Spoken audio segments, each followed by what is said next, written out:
St. Francis is a community hospital located in Evanston, Illinois. We see everything from very extensive trauma patients. We're a level 1 trauma center to your basic community needs of a community hospital. St. Francis Hospital is a community-based hospital.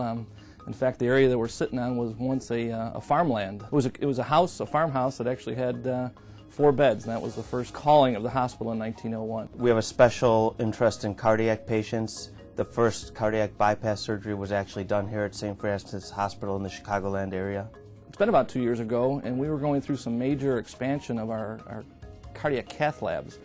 So having the VCT as a spoke of that technology made a lot of sense. So it was a great big splash that we were able to have an open house for the new GE cath labs as well as promoting the VCT. Most people would find that it's unusual for a community hospital to have such an impact in cardiac care. Most people associate that with the big universities. It's really very important, though, that the community hospital play the major role in cardiac care.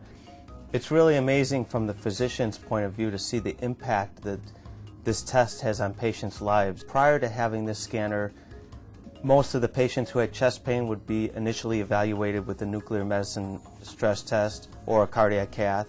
Patients who had peripheral vascular disease, symptoms of claudication, would go to the angio suite and have a conventional angiogram.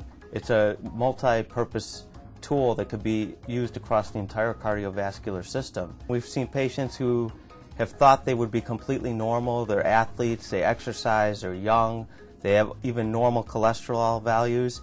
We do a scan and we find very significant coronary artery disease. There are some very sophisticated software programs that are easy enough that a radiologist can use. As a very busy radiologist in a busy trauma center, it's very important to be able to get these images, not only exquisite images, but to get them quickly. We had one patient who was in their early 40s. The patient was overweight. We did a coronary CT scan because the patient was having atypical chest pain. There was a large soft plaque, not enough to need a coronary catheterization, but enough that the plaque scared the patient into dramatically changing their lifestyle. And as a physician, that really makes us feel good that we can change lifestyles and impact patient care.